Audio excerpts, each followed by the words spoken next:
दोस्तों, कहानी की शुरुआत होती है एंजो नाम की एक शख्स से। पेशे से वो एक पेंटर है, लेकिन शाम को खाली वक्त में बच्चों को कराटे सिखाकर कुछ एक्स्ट्रा कमाई कर लेता है। एक रात की बात है जब एंजो पेंटिंग का काम खत्म करके घर लौट रहा था। रास्ते में बस स्टॉप पर उसने सिगरेट जलाई थी कि तभी तेज रफ्तार से गुजरती एक गाड़ी ने कीचड़ भरा पानी उसके ऊपर उछाल दिया। पानी की बौछार से उसकी सिगरेट बुझ गई। गुस्से में उसने सिगरेट जमीन पर फेंक दी और देखता रहा कि वो बहते बहते सड़क के किनारे बने नाले में गिर गए। वो नाला बैंक ऑफ रियो के ठीक सामने से गुजर रहा था। जिज्ञासा में एंजू ने नाले का रास्ता ट्रेस करना शुरू किया और चलते चलते एक बड़े पुल के नीचे पहुंच गया, जहां से गंदा पानी बाहर निकल रहा था। ब्रिज के नीचे मौजूद गटर की पाइप की जांच करते हुए उसके दिमाग में एक अजीब सा आइडिया आया, और वो आइडिया था बैंक ऑफ रियो को लूटने का। अगली सुबह उसने अपने पुराने दोस्त सबस्टिन को इस प्लान के बारे में बताया। सबस्टिन खुद भी पैसे की तंगी से जूझ रहा था, तो वो तुरंत इस प्लान में राजी हो गया। लेकिन इस काम के लिए उन्हें महंगे उपकरण, कुछ हथियार और ढेर सारे तैयारी की जरूरत थी। समस्या ये थी कि दोनों के पास फिलहाल एक भी पैसा नहीं था।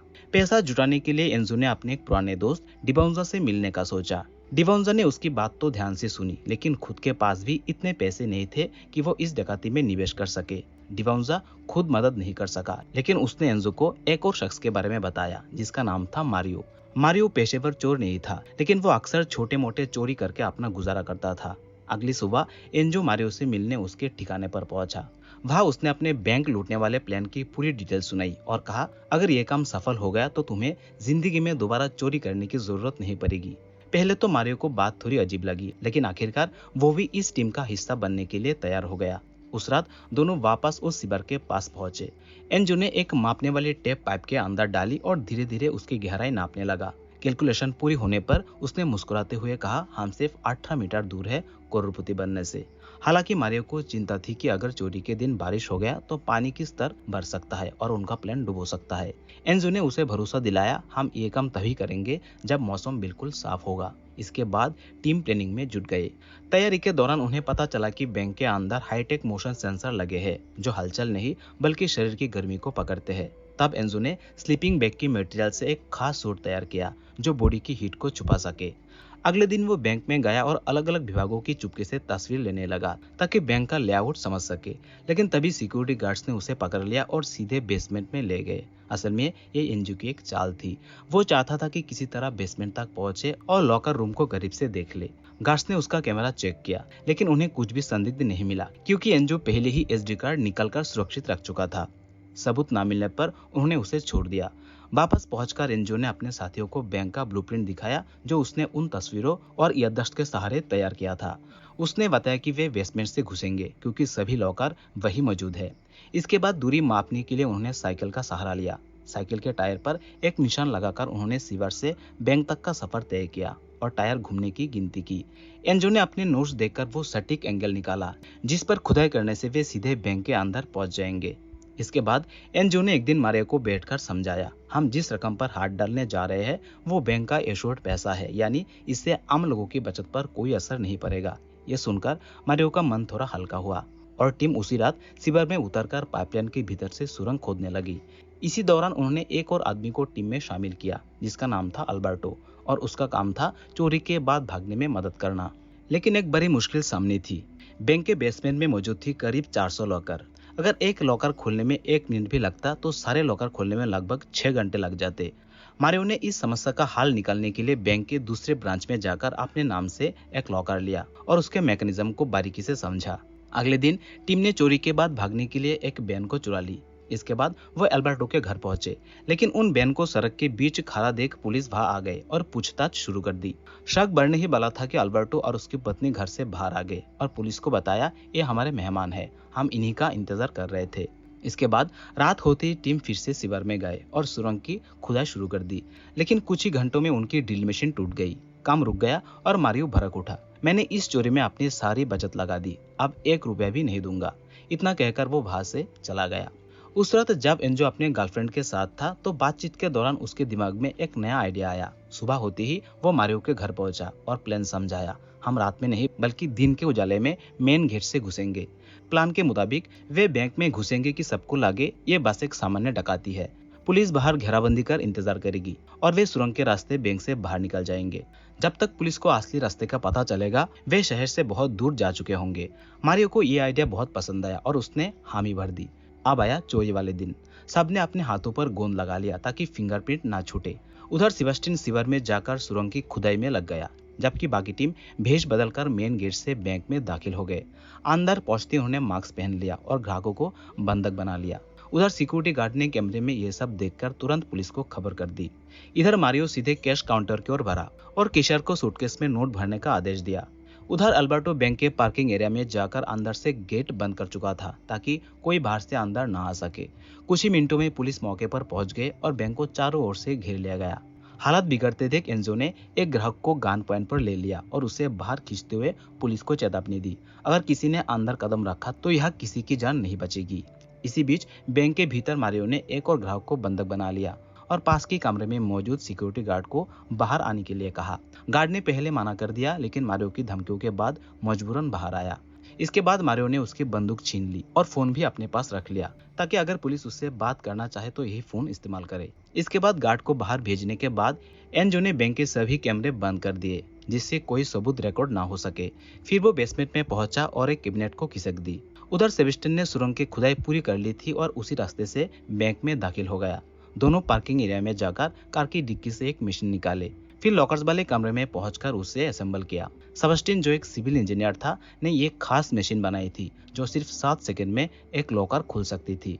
टीम के सभी सदस्यों ने अपनी घड़ियों में टाइमर सेट किया और एंजो और सेबेस्टियन तेजी से लॉकर्स तोड़ने में लग गए। तभी मारियो को खबर मिली कि पुलिस छत तक पहुंच गई है। उसने तुरंत मिशन के इंचार्ज अफसर को कॉल किया और धमकाया कि अगर फोर्स को वापस नहीं बुलाया गया तो सभी बंदूकों को जान से मार दिया जाएगा। मजबूरी में कैप्टन ने उसकी बात मान ली, लेकिन चुपके से सामने की इमारत पर 2 स्नाइपर तैनात कर दिए। इसके बाद मारियो ने मांग की कि उसके बाद सीधे टाउन के मेयर से कराई जाए। कैप्टन ने बताया कि मेयर को आने में कम से कम 1 घंटा लगेगा। उधर एंजो और सेबेस्टियन अब तक दर्जनों लॉकर खोल चुके थे। हर जगह नकदी और सोने के ढेर थे। बाहर पुलिस अब भी ये मान रही थी कि ये एक सामान्य डकैती है और चोर अंदर फंस चुके हैं। कैप्टन ने फिर कॉल करके मारियो को सरेंडर का ऑफर दिया। अगर तुम लोग हथियार डाल दो तो तुम्हें सरकारी वकील मिलेगा, जिससे सजा बहुत कम हो सकती है। लेकिन मारियो ने तुरंत इनकार कर दिया और सोचने के लिए वक्त मांगा। इसी दौरान अंदर एक बुजुर्ग महिला के जन्मदिन का पता चला। मारियो ने उसे चॉकलेट दी और तोहफे के तौर पर बाहर जाने की इजाजत दे दी। कुछ ही देर बाद मेयर बाहर आ गया। जब पुलिस ने मारियो को उससे बात कराई तो उसने गुस्से में अपशब्द कहे और फिर कैप्टन से बोला, अब मैं किसी मंत्री से नहीं बल्कि अपने वकील से बात करना चाहता हूँ। जब कैप्टन ने मारियो से उसके वकील का नंबर मांगा तो मारियो ने चालाकी से एक बंधक का नंबर दे दिया। कैप्टन ने जैसे ही उस नंबर पर कॉल किया, मारियो ने अपने आवाज बदलकर खुद ही वकील बताकर उससे बातचीत शुरू कर दी। इसका मकसद साफ था, पुलिस को उलझाकर अपनी साथियों को भगाने के लिए थोड़ा और वक्त देना। उधर एंजो और बाकी टीम चोरी का माल सुरंग के रास्ते बाहर भेजने में जुटी थी, जबकि मारियो पुलिस और बंदूकों को संभाल रहा था।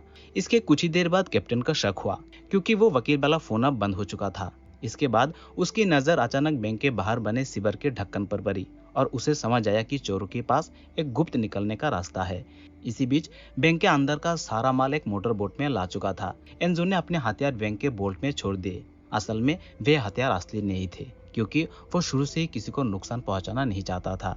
मारियो ने सभी बंदूकों को फर्स्ट फ्लोर पर बंद कर दिया और एंजो के साथ निकल पड़ा। जैसे ही बंदूकों को लगा कि चोर जा चुका है, उन्होंने अपने फोन उठाकर बाहर खड़े परिवार वालों को खबर दे दी। कैप्टन ने तुरंत एक टीम को मेन गेट से अंदर भेजा और दूसरी टीम को सीवर के रास्ते उतरने का आदेश दिया। उधर मारियो और एंजो ने सुरंग से निकलने से पहले खुदाई के सारे निशान मिटा दिए और बाकी टीम के साथ जा मिले। और दोस्तों, यही से कहानी फ्लैशबैक में जाती है। असल में एंजो को पहले से ही अंदाजा था कि पुलिस सीवर को पहचान लेगी, इसीलिए उन्होंने सुरंग में एक छोटा सा बांध बनाकर पानी का बहाव मोड़ दिया ताकि मोटरबोट को दूसरी दिशा में ले जाकर भाग सके।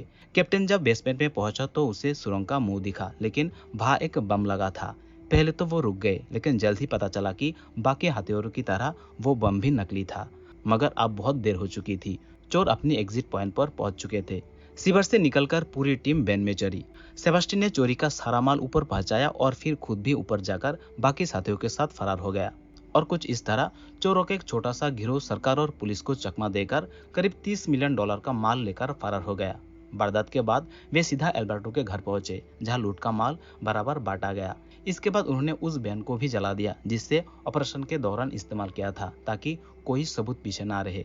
सारे निशान मिटने के बाद हर कोई अपने रास्ते निकल पड़ा और चोरी की रकम से आरामदायक जिंदगी जीने लगा। लेकिन कुछ महीनों बाद कहानी में नया ट्विस्ट आता है। एल्बर्टो की पत्नी को उसके अफेयर का पता चल गया। गुस्से में उसने पुलिस के पास जाकर पूरी चोरी का भंडा फोड़ दिया। पुलिस ने तुरंत कार्रवाई शुरू की और एक एक करके सारे चोरों को पकड़ लिया। सारा पैसा जब्त हुआ और सबको जेल भेज दिया गया। अब सीन काट होता है 7 महीने बाद। एंजो जेल से रिहा हो रहा है और बाहर एक महंगे कार में मारियो उसका इंतजार कर रहा है। अब दोस्तों, यह सच्चाई सामने आती है।